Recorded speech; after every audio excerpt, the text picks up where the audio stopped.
Pensioners FM. Ìwà yìí lójú o, ṣe ti gbọ́ o. Abẹ́ ò mọ́.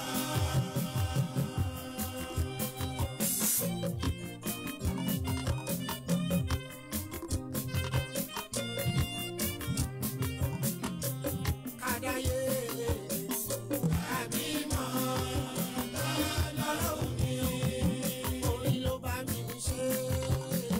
Bàbá ṣe bàbá lókè, káyọ̀ bàbá ó ṣe. Adéwálé ẹ ṣayẹ̀rẹ̀ o, ẹ ṣayẹ̀rẹ̀ o, ẹ ṣayẹ̀rẹ̀ o. Òbí o, ẹ má ṣe kà tó orí ọmọ. Ẹ ṣayẹ̀rẹ̀, ẹ ṣayẹ̀rẹ̀. Èmi mo sọ aláyùbá o. Ẹ ṣayẹ̀rẹ̀, ẹ ṣayẹ̀rẹ̀ o. Òbí ẹ má ṣe kà tó orí ọmọ. Ọmọ bá lówó tí bàbá ní, ọmọ bá kọ́lé tí màmá ní, bọ́lá mọ́tò tọmọ ní í ṣe. Ọbẹ̀ yìí á ṣe dáadáa, ohun tá a bá fi sílẹ̀ lọ́mọ máa bá ìwà tá a bá wù lọ́mọ máa rùn. Ẹ ṣayẹ̀rẹ̀, ẹ ṣayẹ̀rẹ̀, ẹ ṣayẹ̀rẹ̀, ẹ ṣayẹ̀rẹ̀ o. Òbí ẹ má ṣe kà sórí ọmọ. Bí mo ṣe kọrin, ìka ọ̀dà ẹ̀bẹ̀ lábẹ́ yìí, ẹ má ṣe kà mọ́ o. Ìka ọ̀dà, ẹ má ṣe kà mọ́ o. Ìka ọ̀dà, ìka ọ̀dà. Adéwálé Àyùbá o. Ìka ọ̀dà. Ọmọ ìyá sí mi, akọ́lé ara mọ́tò fún mi. Alówó ìwà tí mo bá wù lọ́mọ máa dé bá ìwà tá a bá wù lọ́mọ máa wù. Pensioners FM.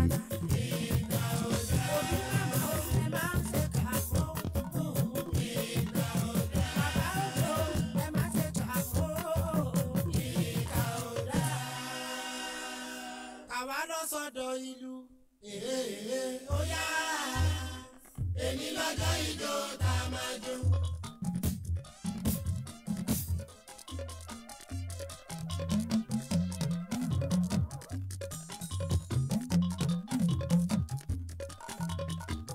Kàwá lọ sọ́dọ̀ ìlú, ó yá, èmi lọ́jọ́ ijó tá a máa jó.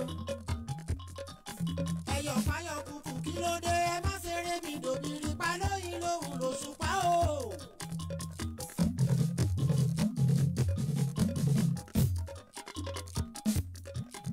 Ẹyọ̀ fáyọ̀ kùkù kí ló dé, ẹ má ṣeré mi dòbìrì pa lóyìn lòun lòṣùpá. Ají Àyùbá mi o, lè tọ́ mi o.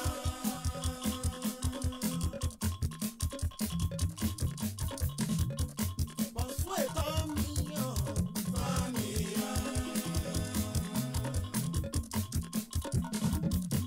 àwọn tí a kàn náà, àwọn tí drink a kàn náà. Ó yàtọ̀ Aláyùbá o.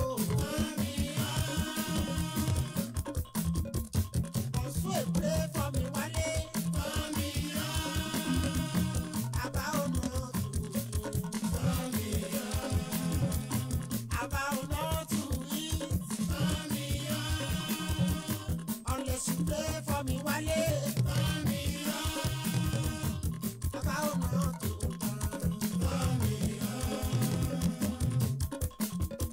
Ìsákàrà kò ṣe sọ̀rọ̀. Kágogo kó máa yẹ o. Ìgbà máa ṣàṣejù. Ọmọlé wọlé lọ sòṣè sábẹ́ o. Ẹ̀mẹ̀gbẹ́ olórí tẹ̀síwájú.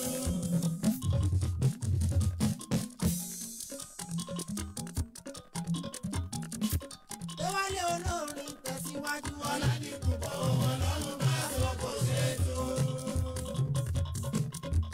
Ṣẹ̀rí bẹ́ẹ̀ni tẹ̀síwájú. Ọládìpúpọ̀ Ọlọ́run bá sọ kò ṣe tó.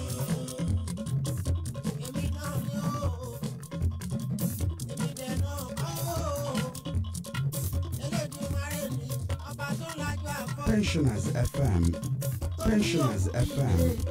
Pensioners FM. Ọ̀rọ̀ mi ló bá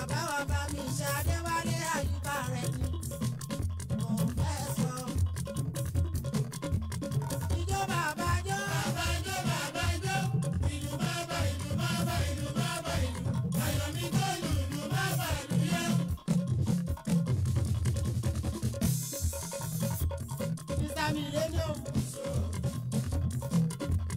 Ìjọba àbájọ. Ìlú bàbá ìlú bàbá ìlú bàbá ìlú. Àyùbí tó lùlù bàbá ìlú yá. Àjọ̀dún lórí màrí o. Àbẹ̀tọ̀ Àyùbá.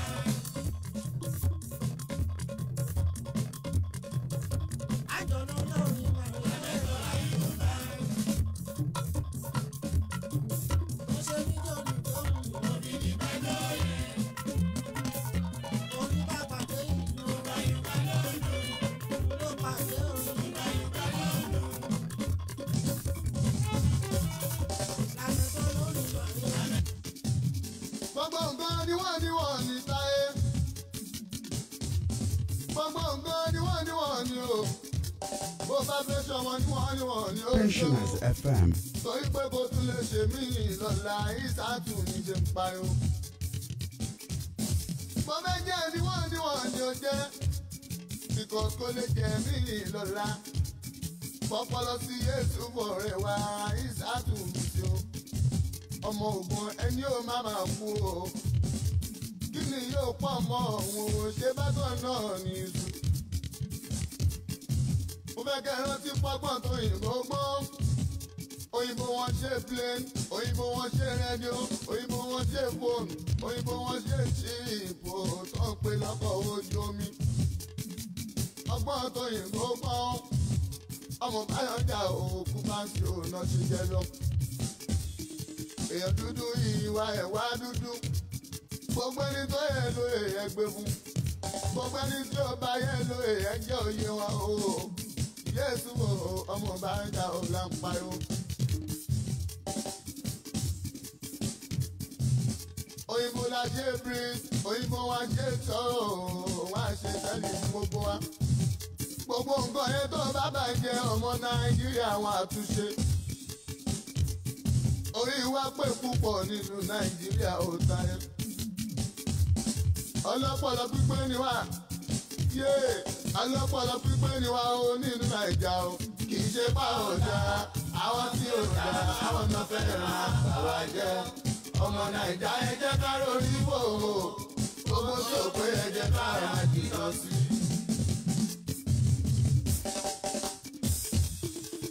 Pensioners FM. Ọmọ Báyọ̀jà o. Ọlọ́pọlọ pípé ni wá o nínú Nàìjíríà o. Kì í ṣe bá ò dáa, àwọn tí ò dáa, àwọn náà fẹ́ máa bà wá jẹ́. Ọmọ Nàìjà ẹ jẹ́ ká lórí wò ó. Gbogbo tí ò pé ẹ jẹ́ ká máa jìnnà sí o.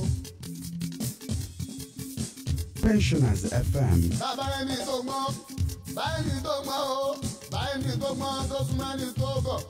Ó yára láti gbọ́rọ̀ tó tún dára kó tó fèsì o. Irú ẹni bẹ́ẹ̀ ló yẹ ká máa pè sọ̀rọ̀ o. Pensioners FM. Alábàámi kẹta, bàbá ẹni tó gbọ́n o, báyìí tó gbọ́n o, bàbá ẹni tó gbọ́n tó súnmọ́ ẹni tó gọ̀. Ó yára láti gbọ́rọ̀ tó tún dára kó tó fèsì. Ló yẹ ká máa pè sọ̀rọ̀ o. Orí tèmi ò dúró síbi kan, ó fẹ́ kiri, ó fẹ́ kiri. Orí tèmi ò dúró síbi kan táyé, ó fẹ́ kiri, ó fẹ́ kiri. Kó bá ń sìn èmi kì í ṣòro orí kan, ó fẹ́ kiri. Wé àtọ̀ sáwọn olóhùn orí kan, ó fẹ́ kiri. Mo máa yín ní pé mo máa yín ní ìpara o. Ó fẹ́ kí araba ń bí orin o. Àdìjọ́ mo lè àfijọ́ sọ̀rọ̀. Orin o. Àfijọ́ mo lè àfijọ́ sọ̀rọ̀. Àwọn bàbá ti bẹ̀rẹ̀ níbẹ̀ lọ́jọ́ yẹn. Àwọn ọmọ yìí ti bẹ̀rẹ̀ níbẹ̀ lọ́jọ́ yẹn. Torí yóò jẹ́ iye fún mi. Ohùn rẹ̀ dùn púpọ̀ láti gbọ́, adùn ní láti rojú rẹ̀. Ènìyàn nínú rẹ̀. Ènìyàn nínú rẹ̀. Àgbàgbà ló fi ayọ̀ kún ọkọ mi. Torí ènìyàn nínú rẹ̀. Ojúmọ́ ò ní mọ́ ọkọ̀ yẹ máa là, ó máa là ṣáàdì.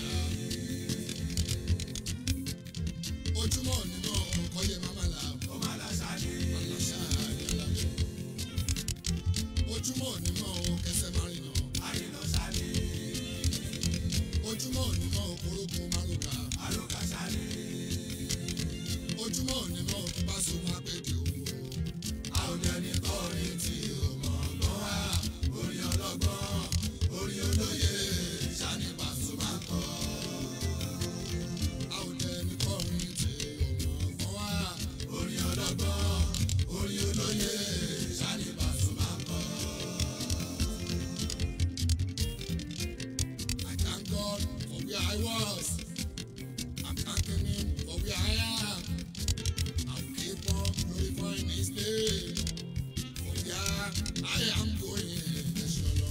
Mo dúpẹ́ ibi tí mo ti Mo bọ̀. dúpẹ́ bí mo ti ń bọ̀, bàbá mi ṣe Mo wáyé o. Èmi á máa dúpẹ́ ibi tẹ́ mú mi lọ.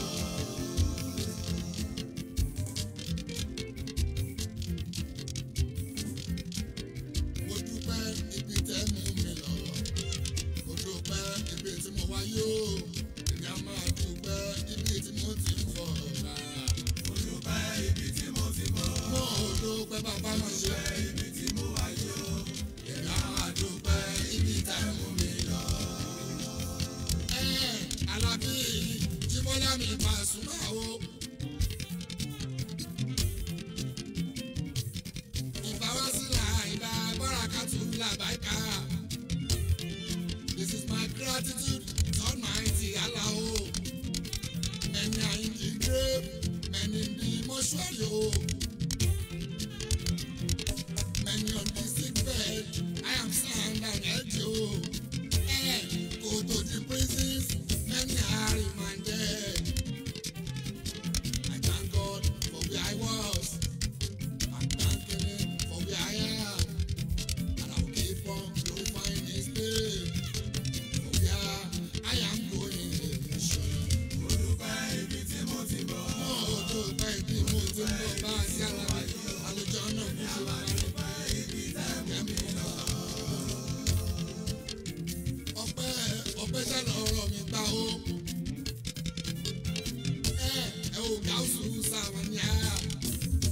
Kápítà jí ìbùjọ ọpẹ́ sẹ́nà ọ̀rọ̀ mi gbà ó. Àní ọpẹ́ mi pọ̀ sí ọpẹ́ mi là Amẹ́ríkà ó. Mo mọ̀ di ọpẹ́ lórí jẹ́ kọ́pẹ́ lèmi pa. Ẹni ń jẹ́ ẹ máa ríran wò. Ẹ máa ní, Ẹni ń jẹ́ ẹ máa ríran wò. ẹ máa ní, Ẹ máa rí rẹpẹtẹ ijó. ẹ máa ní, Ẹ máa rí rẹpẹtẹ ijó.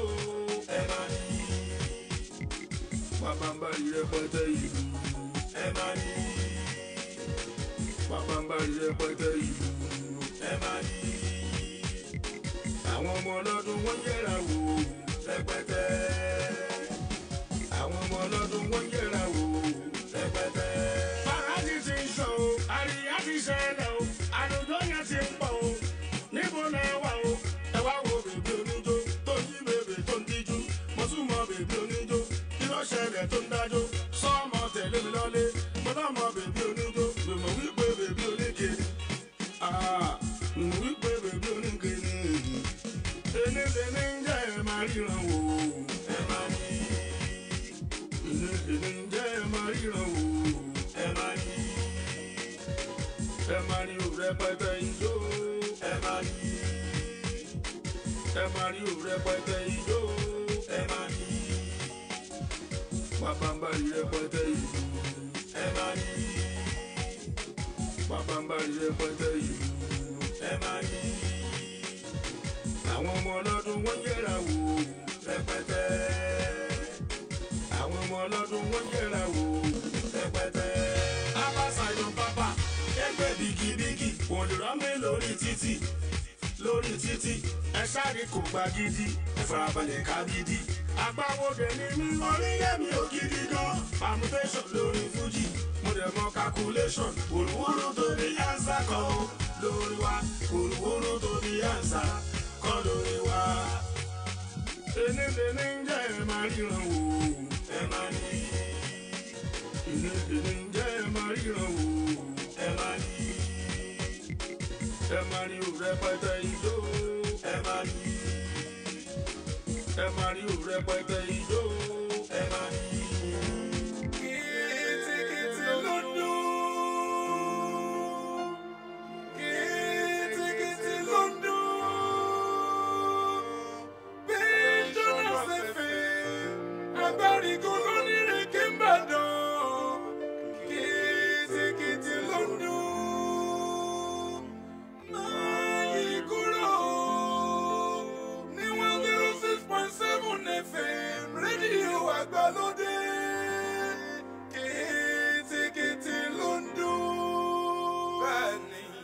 Pensioners FM lágbàrígò lónírèké lùbàdàn rédíò àgbàlódé 106.7 FM àgbàlẹ́tù ọmọdé làwọ̀ gbogbo ẹ̀yin ọ̀dọ́ Karamelody ló sọ pé ẹ̀yin náà ó dàgbà o.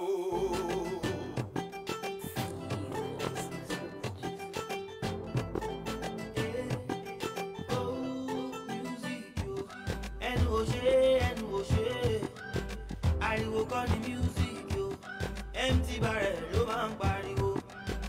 Ariwo kọ́ ni music yo, ẹnu ò ṣe.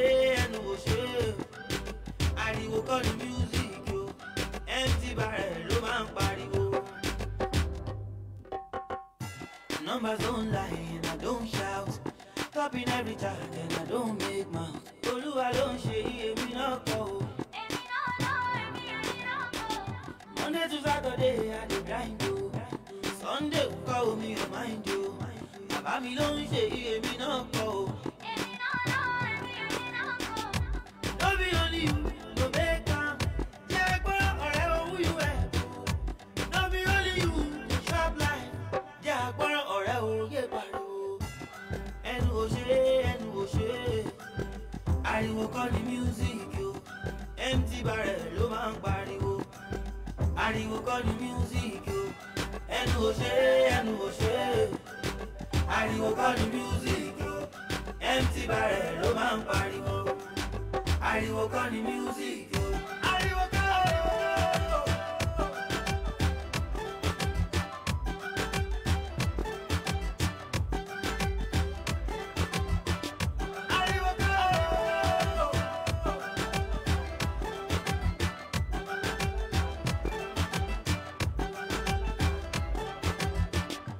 Papa get money, you dey do anyhow. Stepping on the floor, you forget tomorrow. Olúwa ló fún ẹ o, ìwọ náà kọ́ o. Àjẹpákó ni wá pẹ̀lẹ́ ọmọ lówó. Ó wá sọlé ayé ò dà wá máa yí lọ. Bàbá mà ló ń ṣe o, ìwọ náà kọ́ o. No be only you go make am. Ẹ̀kúndẹ́kẹ́ ọ̀rẹ́ ò ta ló ẹ̀ pò. No be only you go chop life. Jẹ́ ń gbọ́ràn ọ̀rẹ́ o, má pariwo. Ẹnu ò ṣe. Ariwo kọ́ ni music yo, empty barrel ló máa ń pariwo. Ariwo kọ́ ni music yo, ẹnu ò ṣe. Ariwo kọ́ ni music yo, empty barrel ló máa ń pariwo. Ariwo kọ́ ni music yo, ariwo kọ́ ni music yo. Ariwo kọ́ ni music yo.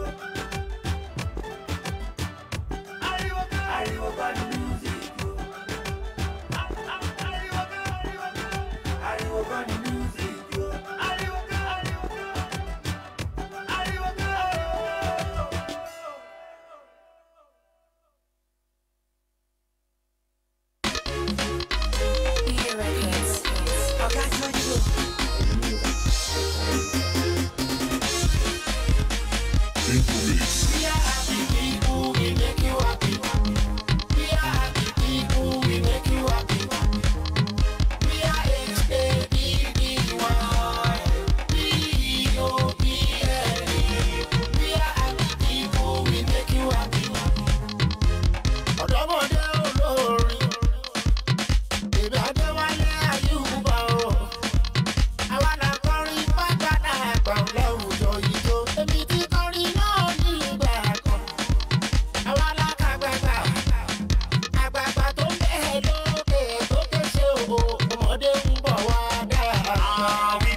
It's Mr. Sugar and TM Naija, na chief for you are and TM Naija. We are happy people, we make you happy.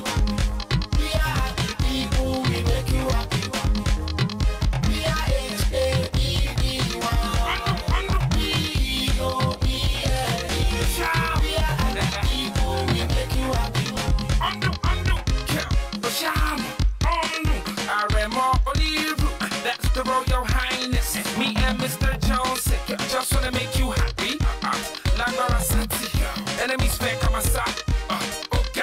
party.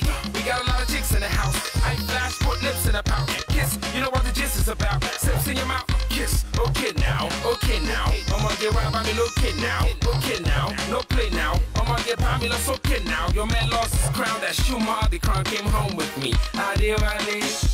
That's how you shine. ẹ̀yin ló ní dá nǹkan àwa tí mọ̀ ọ̀dọ́mọdé àdàgbàlagbà àgbàlagbà àdàrúgbó.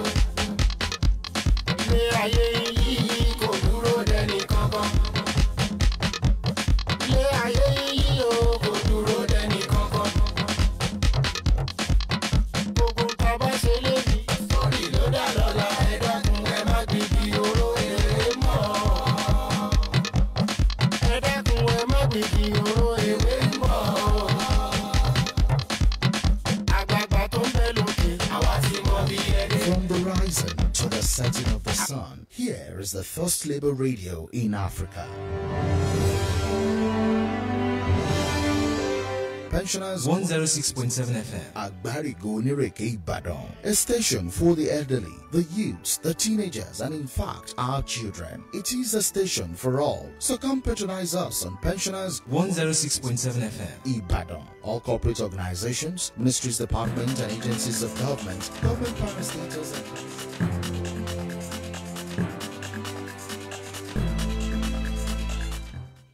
The time is 1 o'clock.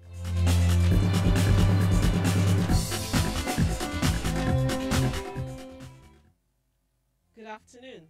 Here is the news around the world on Pensioners 106.7 FM. My name is Bilkis Ishola Taiwo. First, the top stories. Falano insists president's children have no rights to convert the presidential jet to personal use. Pension administrator moved to penalize state governments that fail to pay workers' pension benefits. China's foreign minister calls for removal of sanctions. And in sports, Serena wins her first title in 3 years since becoming mother. Details of the news to come shortly.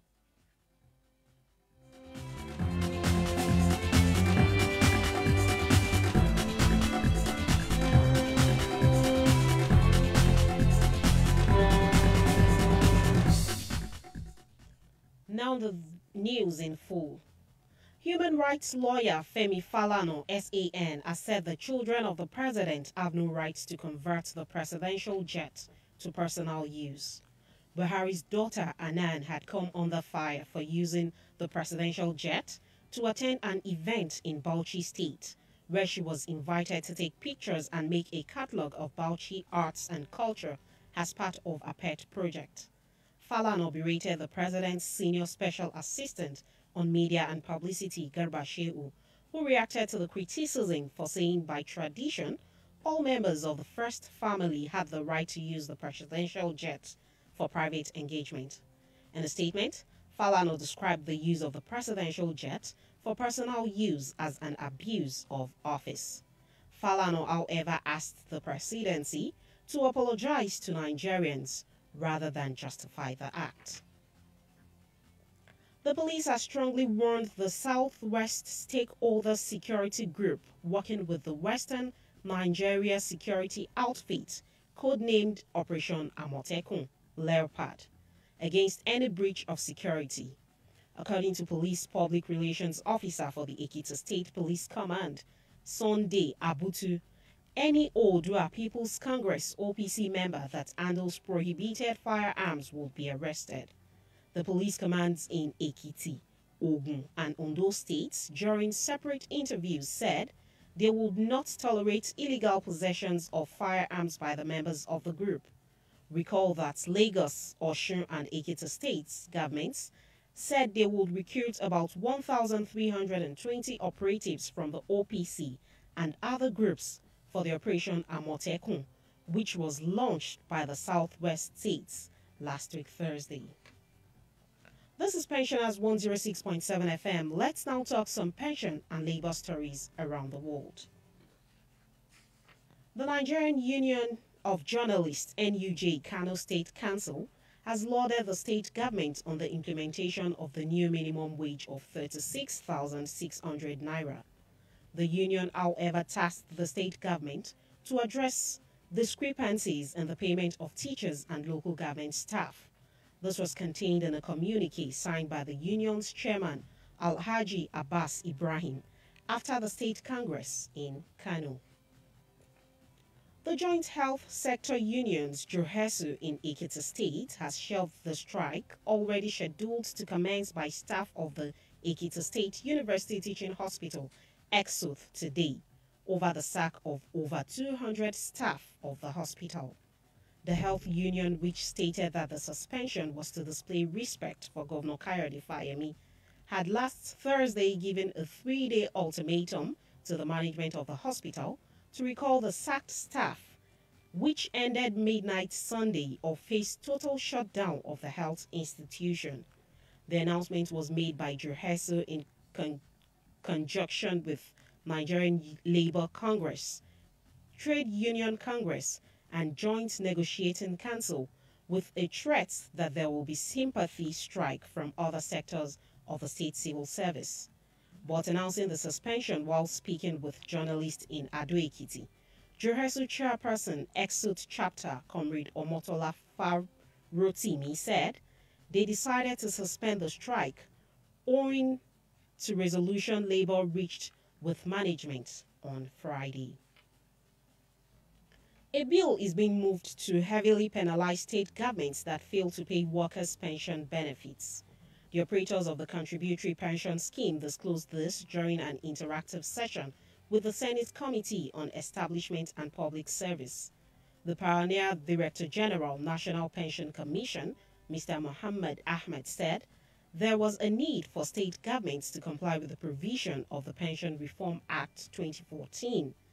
Latest figures obtained from PENCOM showed that Kaduna State is the only compliant state in terms of pension and insurance obligations to workers, while Anambra, Delta, Edo, Ekiti, Jigawa, Kebbi, Lagos, Ondo, and Osun at different levels of compliance with the pension scheme.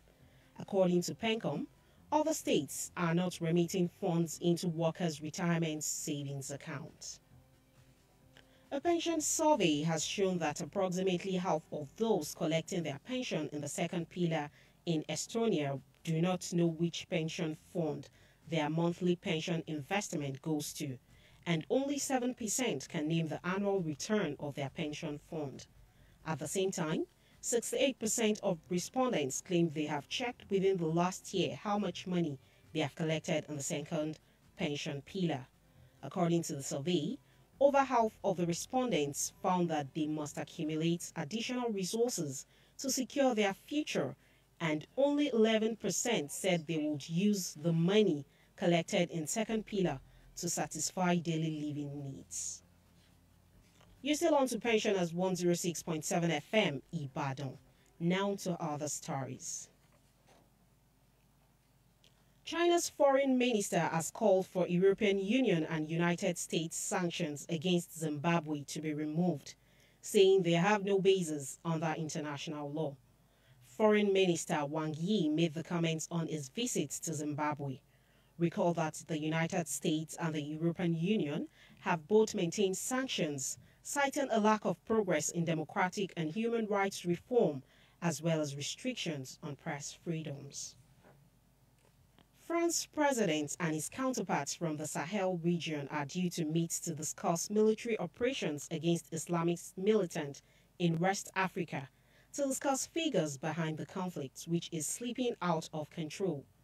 89 soldiers from Niger were killed in the latest attack, and France has also suffered significant casualties, losing 13 soldiers in a helicopter crash in Mali in November.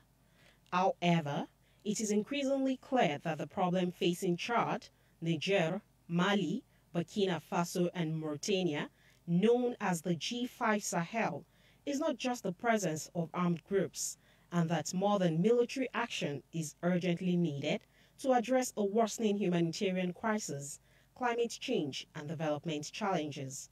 The worry is that the crisis could spread further across West Africa.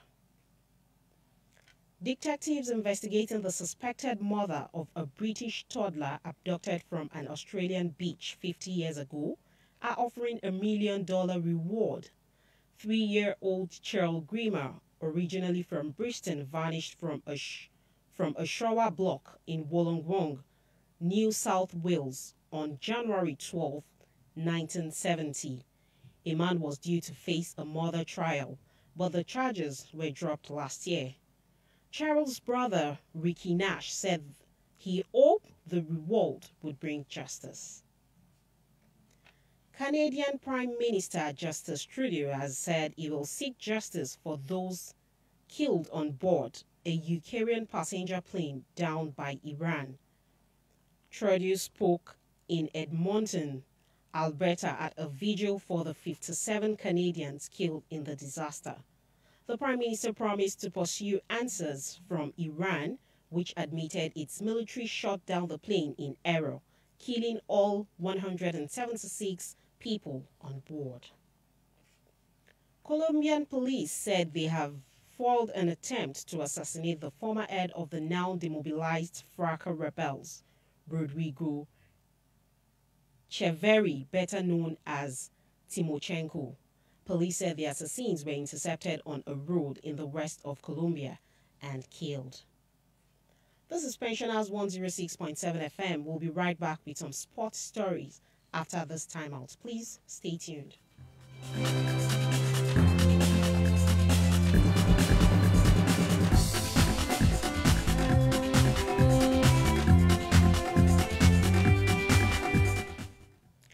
Welcome back now to the world of sports. Serena Williams has won her first title in 3 years since becoming a mother with victory over Jessica Pegula at the Auckland Classic. The 23-time Grand Slam singles champion beat her fellow American 6-3, 6-4. It is the 38-year-old's first single title since she won the Australian Open in 2017 and her 73rd WTA title overall. Williams, in her fourth decade on the WTA Tour, lost the Wimbledon and US Open finals in 2018 and 2019 and retired from the 2019 Rogers Cup final. Before we end the news, a quick recap of the headlines. Human rights lawyer Femi Falana has said the children of the president have no rights to convert the presidential jet to personal use. A bill is being moved to heavily penalize state governments that fail to pay workers' pension benefits. China's foreign minister has called on the European Union and the United States to remove sanctions against Zimbabwe. And in the world of sport, it was brought to you that Serena Williams has won her first title in 3 years since becoming a mother. For any information, contact us on these mobile numbers: 080-1200-86270 or 081-2220-7429. You can also visit us at the Oyo State Pensioners House, Agbarigo, Onireke, Ibadan. The news editor is Yetunde Oke. On behalf of the production crew, my name is Bilkis Ishola Taiwo. Good afternoon and thank you for listening.